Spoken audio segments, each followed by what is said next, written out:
We're about to go around the world testing a new piece of technology, and it's a G-Shock watch that sets itself to every single time zone, regardless of whether you have mobile signal or anything else. So you can be in the most remote area on this planet, and you know exactly what time it is. It does start using a combination of GPS and radio waves. At the moment, the stories that fascinate me have to do with the environment, which I think is very important. If you can inspire people to take an active stand and do something about it, then that can be really powerful.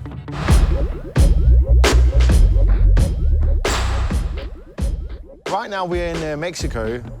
We're on the Yucatan Peninsula. This is a cenote and it looks super evil. We're going to be taking some pictures down in this cenote, and in order to do that, we're going to be diving. The water is not that clear, but as you get further down, a whole underwater forest emerges, and it's surrounded in sulfur cloud, which is this green evil smoke. So we're going to try and get some amazing shots of that.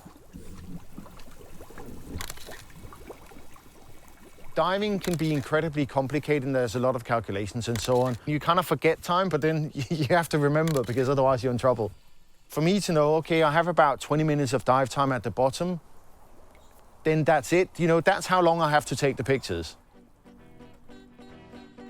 Taking pictures underwater is complicated. We are really deep in some water that's not crystal clear. If we just plow in and out, the cloud is just going to get one big whirlwind, and it's going to be a big mess. You have to be a fairly decent diver to make sure that you don't stir up all this dust or the silt that's the settlement. It's like when you get that fancy drink that's split in two. We want to keep it like that. There aren't that many people I would trust my life with, but Louis, who's my dive buddy, is one of them. He knows a lot about diving, and he's not reckless, but he knows we're pushing the limits, but we're doing that within safe boundaries, and that's the most important part. What I do here for living is I teach cave diving. I take students that are pretty stable divers. I wouldn't take somebody that has less than 100 log dives and a minimum recreational diving level. And then I would say that what we do when we teach cave diving, we convert this very unstable frog in a merman or a mermaid that graciously can move underwater without disturbing these precious prehistorical remains that we have here, without stirring the bottom, to enjoy the privilege of visiting these fantastic places. I would say that all the surface of the planet has been already explored. Everything has already been seen by satellites, by drones, by whatever. But underground, I think there's a lot still to explore and to find.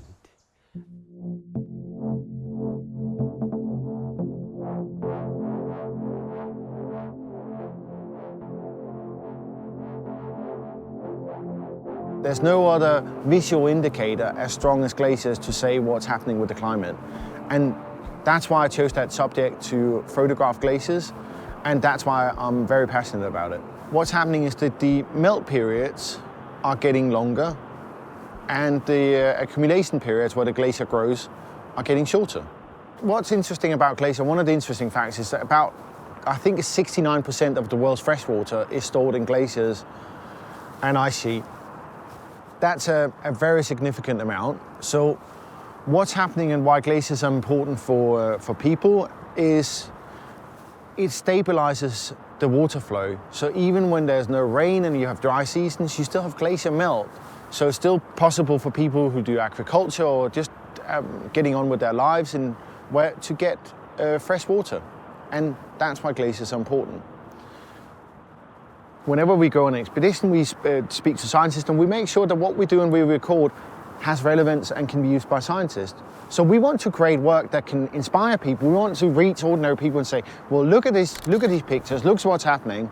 But also, you know, on a positive note, this is beautiful. We have to care about this.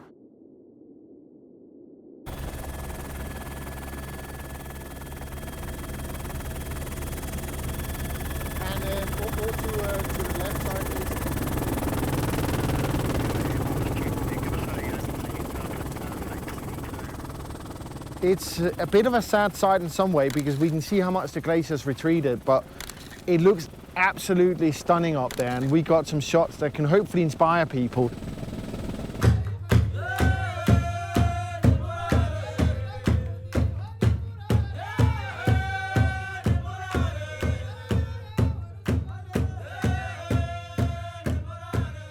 Right here we're at the foothill of the Nyiragongo volcano. The walk up I don't expect to be a challenge in a physical way, but we are in a tense formal war zone. There's a reason we have armed guards with us. The rangers here have a function which is pretty much security. They protect the park, they keep the rebels out, they protect the guerrillas, and anyone who wants to go and visit a volcano, for instance, they also keep those people safe. This is one of the places in the world I always wanted to experience. The main challenge is just to keep calm and actually really enjoy it, because it's going to be an amazing journey. We made it up to the summit of the Nyiragongo volcano. It's just above 3,400 meters. This is the world's largest open crater. It's a view into what's happening inside of Earth. What I would like to do and what I'm hoping to achieve is to create images that are impactful and can inspire people and really bring home the message of, like, let's take care of what we got. And that's a big challenge. This is a challenging landscape. We have challenges with visibility up here. We're just gonna have to be standby, and whenever all the elements come together and whenever the timing is right, that's when we press the trigger. I want people to experience something they might not be able to experience themselves, and if you can inspire people and pique their curiosity to say, hey, what's going on here? There's a chance they might also think about, well, what do I need to care about? And that's a positive way of reaching people and to inspire people to maybe change the way they go about things a little bit.